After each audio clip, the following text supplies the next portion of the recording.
Ano, sumabit? Sumabit sa balina? Ay, sa mutanding? Oo, umikot kasi yung kumbiyato sa katawan ng mutanding.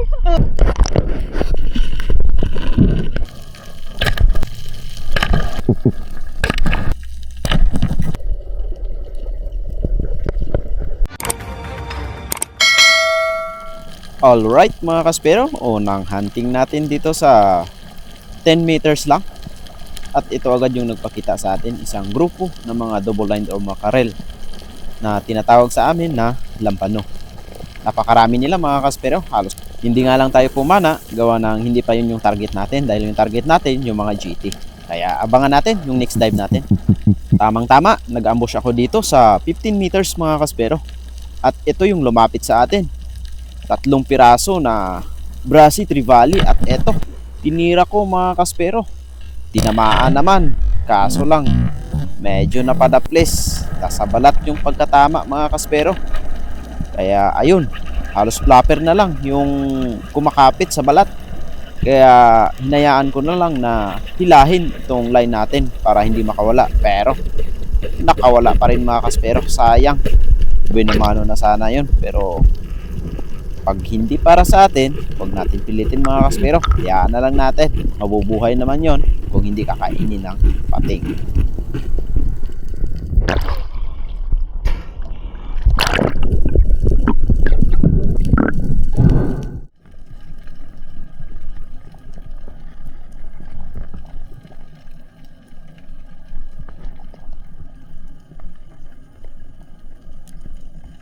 Ito yung pangatlong drop ko mga kaspero. Sinalubong ako dito ng mga skipjack tuna at grupo ng rainbow runner or mas tinatawag sa amin na tanduingan. Sobrang dami nila mga kaspero, ngunit hindi tayo nakapana gawa ng maiilap yung mga isda na yon.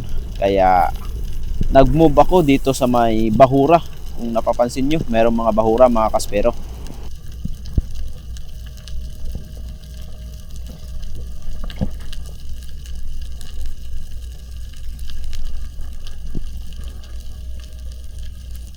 Bali, ito nga mga kaspero, yung dadapaan natin ngayon ay umabot ng 18 meters. Dito ako nakakapana ng mga dugto tuna, king mackerel at mga giant trevally. Dahil napakaraming mga bait dito sa lugar na to mga kaspero. Kaya naghintay tayo. Baka merong lumapit na grupo na isda sa atin. At inaabangan ko itong galaw ng mga bait mga kaspero. At nung napansin ko na parang hindi sila mapakali, nagstay pa ako ng kaunti dahil alam ko na merong lalapit. At ayun nga, tanaw ko sa unahan yung malalaking long nose emperor o dugso mga kaspero, ngunit sobrang layo talaga at medyo malabo yung tubig sa lugar na to. At ayan, biglang nagsikalasan ulit, ibig sabihin merong pelagic. At eto, merong lumapit na bluefin na maliit, ngunit meron akong natanaw doon sa malayo na malaki mga kaspero. Kaya tinira ko na kahit malayo. Buti na lang tinamaan. At ito pala yung malaking bluefin trevally na umabot ng halos 4 na kilo mga kaspero. Kaya sold na sa isang dive pa lang.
At eto mga kasbero, bumaba ulit tayo.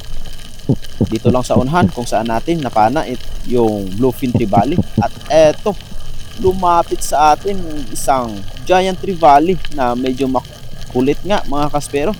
Gawa nang ito ipapalit-palit ng posisyon, kaya yung pana natin sunod ng sunod sa kanya. Kaya nung nagka-tsempo tayo, binira ko na mga kaspero sa pool. Kaya dagdag sa huli natin. Ayos na, nakadalawang GT na tayo, bluefin at saka giant. Sayang kung nakuha pa yung brasi natin. Tatlong klaseng giant trevally yung nahuli natin mga kaspero. Brasi trevally sana yung nakawala, at etong bluefin trevally, at etong giant trevally. Grabe, iba-ibang klase talaga yung mga trevally or mamsa na tinatawag mga kaspero. Meron pa yung tinatawag na yellow spotted, merong golden, at saka yung diamond trevally. Sobrang dami mga kaspero, kaya pag nakahuli ka ng trevally, meron ding mga tawag yan sa bawat isa sa kanila mga kaspero.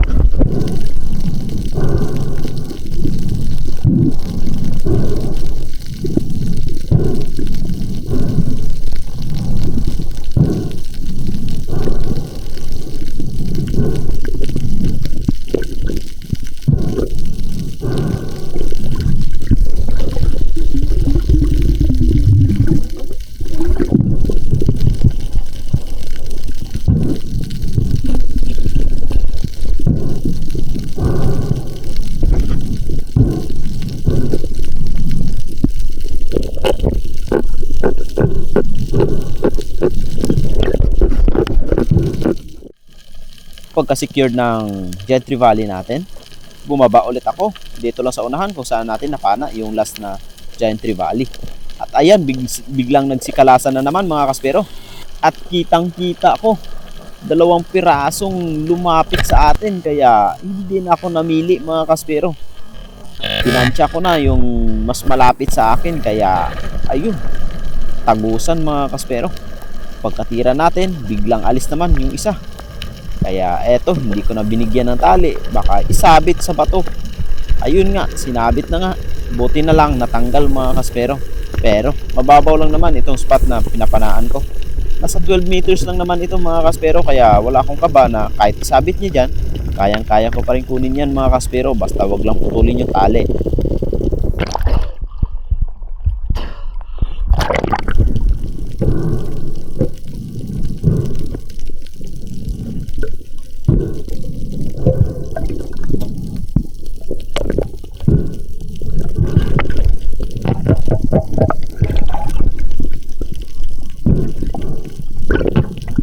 Alright, pagka-secure ng giant trevally natin na pangalawa, eto mga kaspero, isang napakalaking butanding, at eto yung nangyari. Grabe, tingnan nyo sa slow mo mga kaspero kung ano yung nangyari pagkapana ko ng cobia. Yung cobia na ito, umabot ito ng 16.5, pero ang liit lang yan tingnan mga kaspero. Sinabi ko kanina, ay maliit naman itong cobia, pero eto, lumaki bigla gawa ng umikot ito sa butanding mga kaspero. Talagang yung tali natin bumuhol doon sa butanding. Grabing kaba ko dito mga kaspero. Buti na lang nung hinila niya natanggal, dahil kung hindi natanggal, grabe. Pero hinila pa ako nito mga kaspero, halos dala-dala ako ng butanding na ito, mga ilang segundo lang. Buti na lang natanggal, at ayun, natira yung kubya. Grabing kaba ko talaga dito mga kaspero. First time na nangyari dito sa spear fishing. Sa mga pating naman, nag-experience na ako na inatake nila yung huli ko. Pero ito talaga mga kaspero, nakakatakot kasi sobrang laki ng butanding na yun. Tapos sabit yung tali natin. Grabe, talagang nag-isip na ako dito na puputulin ko na yung tali ko. Pero hindi ko muna ginawa, baka matanggal din. At ayun, maraming salamat at natanggal doon sa butanding mga kaspero. Kaya dali-daling sumisid si Master Kevin para i-second shot itong cobia na napana natin.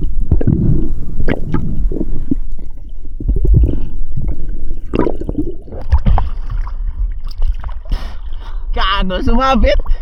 Sumabit sa balina? Ay, sa butanding?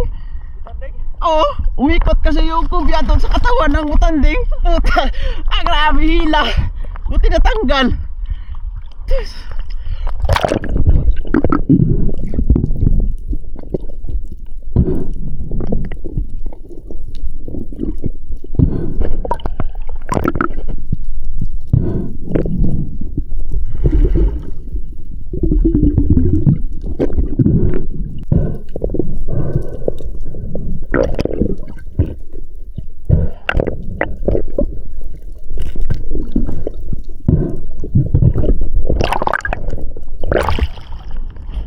Karos.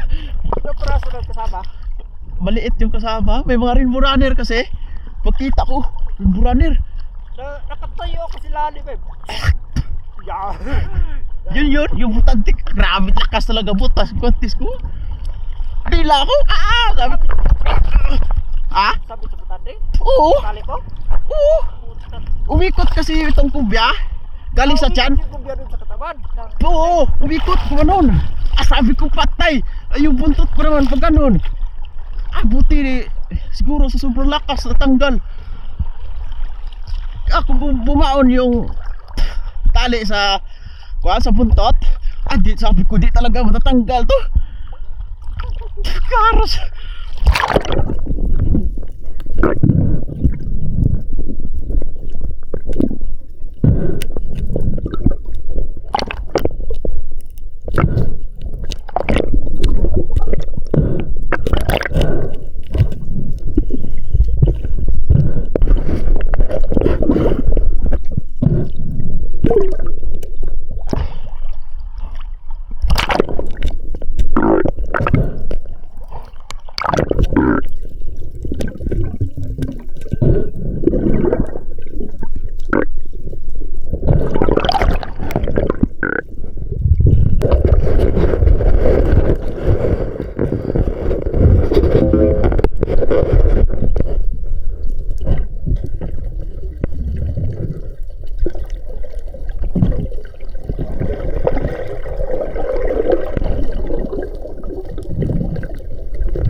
Ganda talaga yun.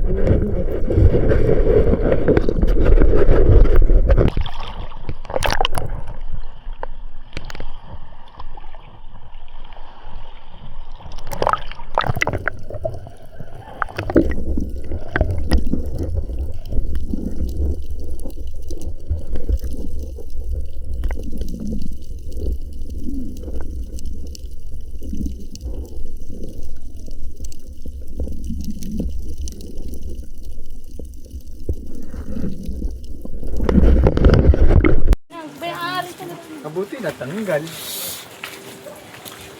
Nakapag-desisyon na nga si Gabi. Ano putulin? Puputulin na daw eh. 6.5. At dyan nga mga kaspero, nagtatapos yung ating video. Grabe, napaka-intense yung pangyayari na yun. Natakot ako bigla. Muntik ko nang putulin yung tali ko mga kaspero. At bago magtapos itong video natin, nais ko lang pong mag-shoutout. Dito mo pala tayo ngayon sa Batangas at dito ako ngayon sa playa.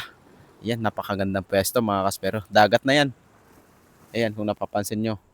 Napakaganda ng pagkapwesto ko dito. Ayan o. Yan. Sarap. Time check natin ngayon. Alas 9 ng gabi. Pero magsha-shoutout pa rin tayo. At eto nga. Magsha-shoutout na tayo. Kukunin ko lang mga kaspero. Shoutout kay Sir Bobby Gaba. Kay Sir Von Tasio, kay Sir Jeffred. Ayan, shoutout po. Mag-ingat po kayo dyan. Lalo na sa mga family nyo. And syempre kay Marcelo Bernaldez na laging sumusuporta sa atin. Maraming salamat po. And then kay Edie Moradas, kay Albert Lancian. Ayan, shoutout. And then kay Ronnie Alpas. Ayan, shoutout po. Kay Tony Saarinas ng CDO. Ayan, shoutout po. Kay Asyong Sandara. Kay Pidrick Tirado. Kay Joe Mardado, Johnny Anibs, kay J Bars, kay Evela Moreza, kay Kawan Heart TV, kay Tata Hiller, kay Gudo Oleva, kay Johnson Peregrina, kay Renato Otoyski Bersosa ng Sukat, Parañaque City. And also, shout out sa ating mga tropa dito sa Batangas, kila Bro John Ray, Bro Jojo, Bro Ashley, Bro Ronald, kay Bro Kim, kay Bro Edwin, Bro Jeff, Bro Edgar, Bro Nico, Bro Ryan, at saka kay Bro Dendo. And syempre sa ating mga solid supporter dyan sa Ilihan, kay Bro CJ at sa mga tito niya na laging nanonood ng mga video natin. Ayan, shout out po sa inyo dyan. Ingat po kayo lagi. God bless. At see you sa next episode na ating aabangan. Yeah!